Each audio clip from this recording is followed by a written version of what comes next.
Ini satu-satunya jalan agar kami bisa bayar gaji karyawan, ART, dan juga semua hutang.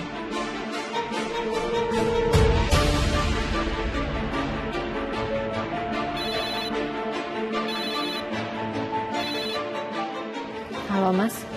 Rianti, kamu jadi juara rumah kita. Tahan dulu ya. Jangan diiklanin dulu rumah kita untuk dijual. Tapi Mas, kita kan harus bayar gaji karyawan. Aku nggak mau kamu sampai dituntut hanya karena kamu nggak bisa bayar mereka, Mas. Kenzo barusan ditelepon sama Pak Bobby. Sekarang dia, Kayla, Mutiara mau ketemu Pak Bobby. Kemungkinan besar kita ada peluang. Dia akan investasi lebih besar daripada sebelumnya. Syukurlah. Semoga Kenzo berhasil ya, Mas. Ya. Berarti sekarang aku hapus dulu status kalau rumah ini dijual.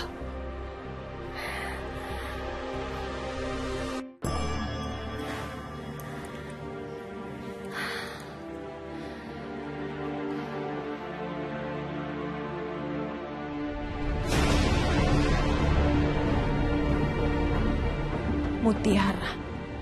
Bahkan sekarang aku berharap sama dia.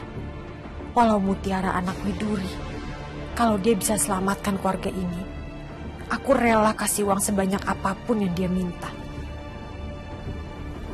Tapi untuk menerima Mutiara kembali di rumah ini, selamanya aku gak akan pernah mau.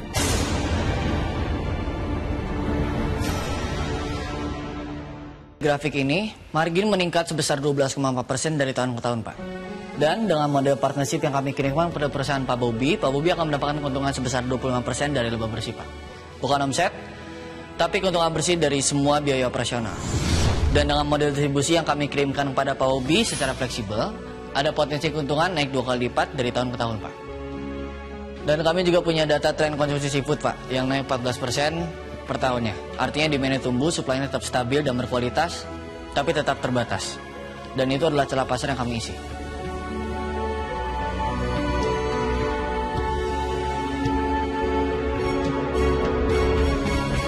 Interupsi sebentar.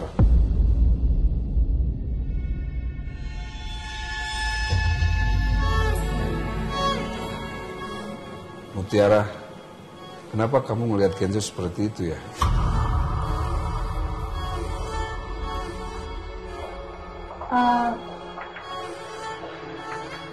Saya ngeliatin gimana Pak maksudnya? Kamu kelihatannya jatuh cinta sama Kenzo. Sampai kamu terkagum-kagum sama Kenzo.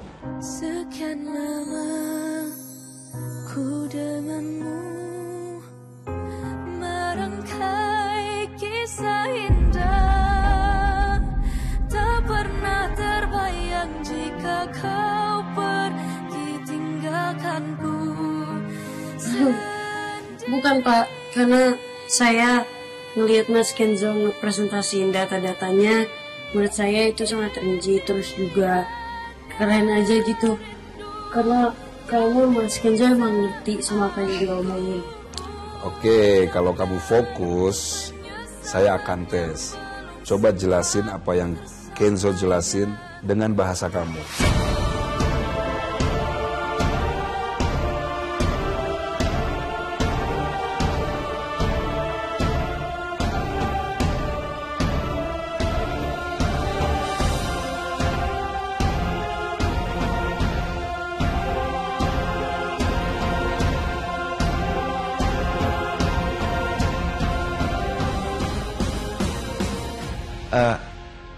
Gimana kalau Kayla aja Pak yang menjelasin?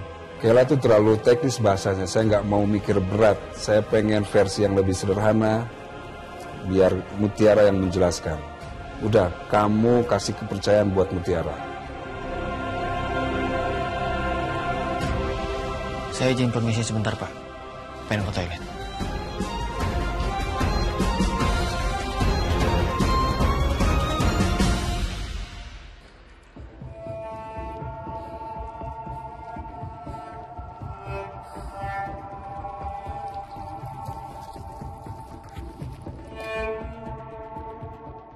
Apa bahasa aku tadi terlalu berat ya?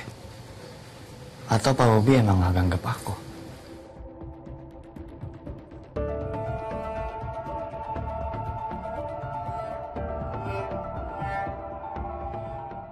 Tapi Pak Bobi lebih manusiawi dibandingkan Sandra. Pak Bobi cuma pengen dengar bahasa yang simpel. Tapi apa itu akan berpengaruh sama keputusannya Pak Bobi?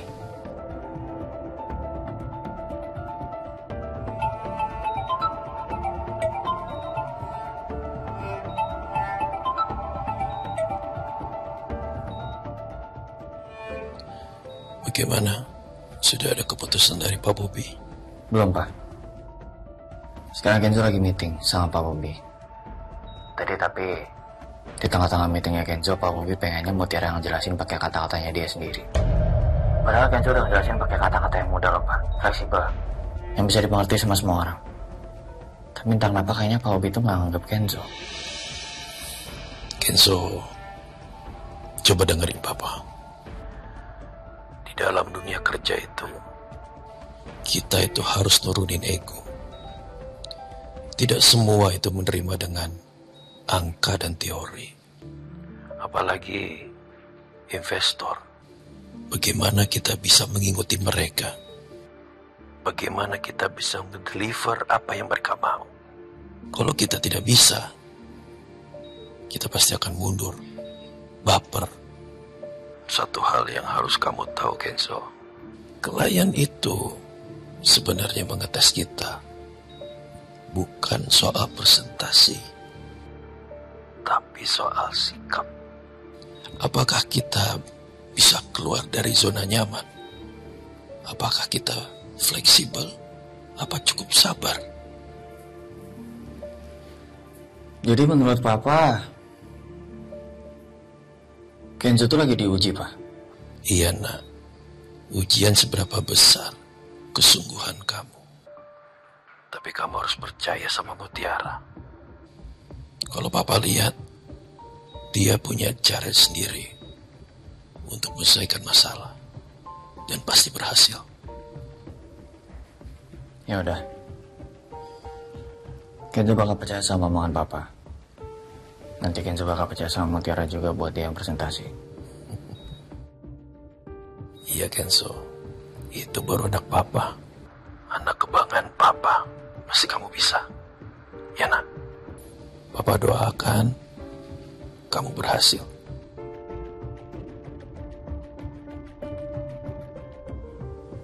Kalau gitu Kenzo duluan, Pak.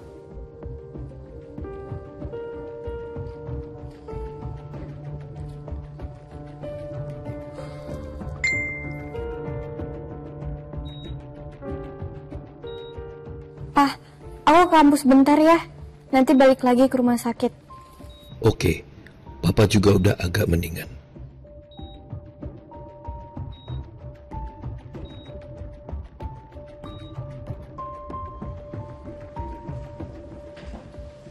Ayo Mutiara.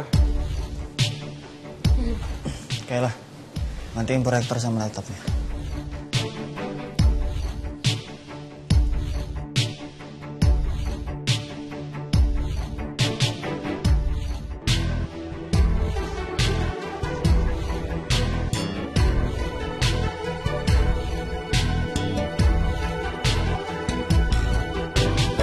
Saya nggak ngerti saham, grafik, investasi, tanda panah turun naik. Saya kurang ngerti sama kayak gitu-gituan. Tapi kalau ngelihat sendiri gimana kantor tadi, saya lihat ada ibu yang anaknya belum bisa bayar sekolah, ada juga orang yang belum bayar sewa rumahnya, dan ada juga yang dikejar-kejar hutang. Dan itu baru beberapa dari ratusan orang yang udah pasti kerja di kantor.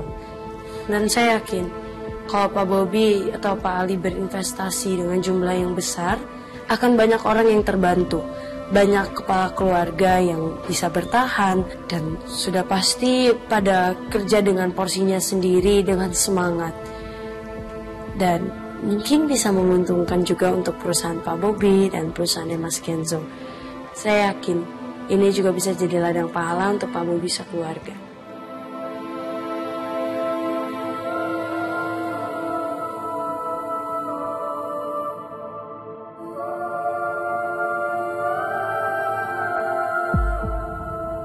Ali,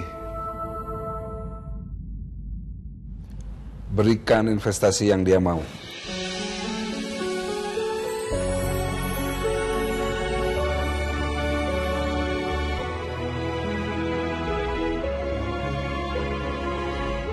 Beneran Pak Bobi?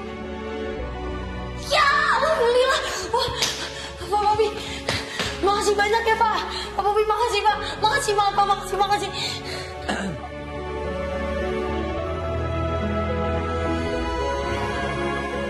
Maaf Pak, saya kesenangan.